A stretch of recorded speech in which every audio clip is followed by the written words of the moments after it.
Hey guys, so this is a new series I wanted to do on my channel, and it's just going to be called like which is better slash best. I'm going to be doing this series on event categories that maybe don't have a lot of cubes on the market that are like reliable cubes. So that would be like big cubes or Scube or just like some side events.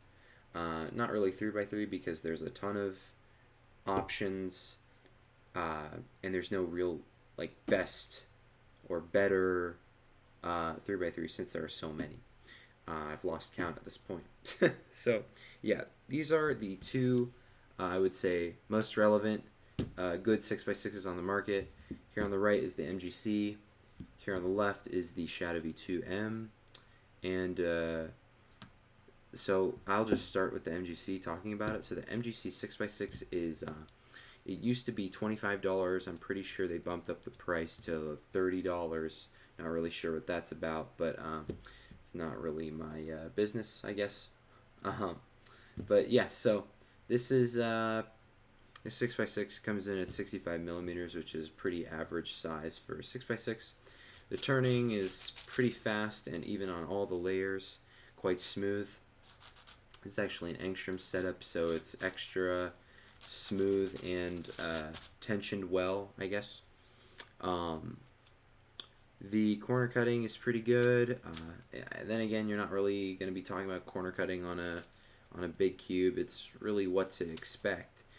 Pros for this 6x6 is that it's really affordable, and not only is it affordable, but it's like really good. So you're getting a really good 6x6 at a really good price. Like way back in the day, you had to pay a lot for a magnetic big cube, and I'm talking like over $50, which is not easy to just. It's not easy to just spend over $50, you know. So this being like $25 to $30 is really good. Um, Another good thing is that, like I said previously, the layers are all evenly are all at like a pretty similar speed.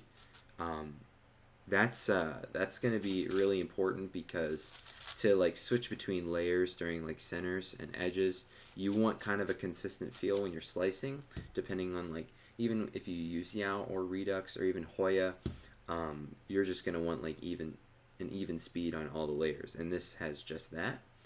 Uh, a downside to this puzzle is that it pops, and it pops I think more than it should. But to kind of back up that con, it is easy to put the pieces back in when a pop happens.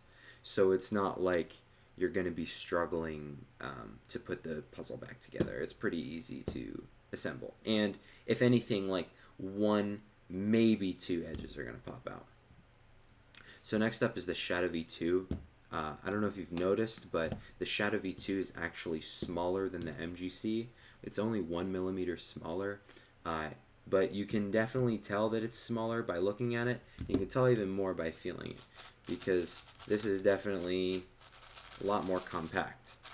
So the feeling of this 6x6 is it is somewhat similar to how a Volk 5 feels if you've ever tried that, except I feel like it kind of lacks the crispiness that the Volk 5 possesses, and this kind of has just a very bland feel almost. It doesn't really have much of a distinct feel like some other puzzles do.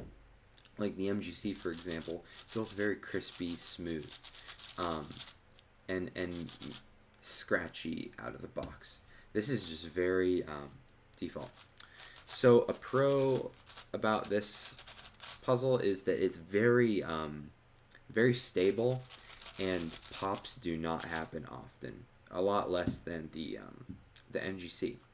Now this is good or bad, depending on your turning style. Like if you're a rough turner, then that is like probably pretty good. Depending on your tensions, of course. Um, but you know, if you tend to turn pretty well, like the MGC isn't going to be a big deal for you. Anyways, back to this. A con that I've found with this puzzle after using it for a while is that while it doesn't pop very often, it locks up. Or let me rephrase. When a lockup happens, it can be pretty challenging to get the cube back to where it's supposed to be, and it can get stuck, which will result in you having to sort of like self pop the 6x6 and then reassemble it. And also because it is such a stable, I guess, mechanism, it is harder to reassemble than the MGC when a pop happens. But like I said, pops don't happen very often. Another downside to this puzzle is that it is more pricey than the MGC. This comes in at $45 at stock price, which is not easy to spend. But then again, if you are looking for a good 6x6 and you happen to have small hands, maybe this is something to try out. So overall, I would say that both of these puzzles are very good. I would say that the MGC is going to be better for most people because one, it's a more affordable, which means that it's going to be easier for most people to purchase it. Two, while it does pop more often, it's easy to assemble. Three, the speed of each layer is pretty even and also a good speed. It's just all around good. Now I would recommend, I would recommend this to the general public. Like if you don't have a 6x6 and you need to get a new one, just get the MGC. If you want to get fast and you don't have a 6x6 at all, still get the MGC. If you happen to already have the MGC, or you're worried that the MGC is too big and you have smaller hands, or you're just you really don't want any pops to happen on your 6x6, then definitely go with the Shadow V2. Both of these puzzles are great. I personally have been using the Shadow,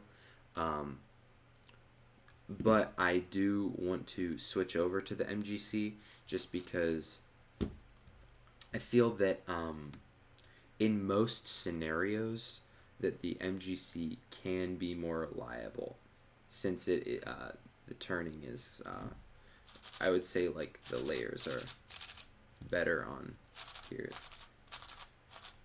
than these. Yeah, but those are my final thoughts. Let me know if you enjoyed this type of video. It's kind of a new thing that I thought of the other day, and I really want to start posting more and catering to you guys because that's what I enjoy. Thanks for watching, and in the next video I'll be talking about what is the better / best 5x5 on the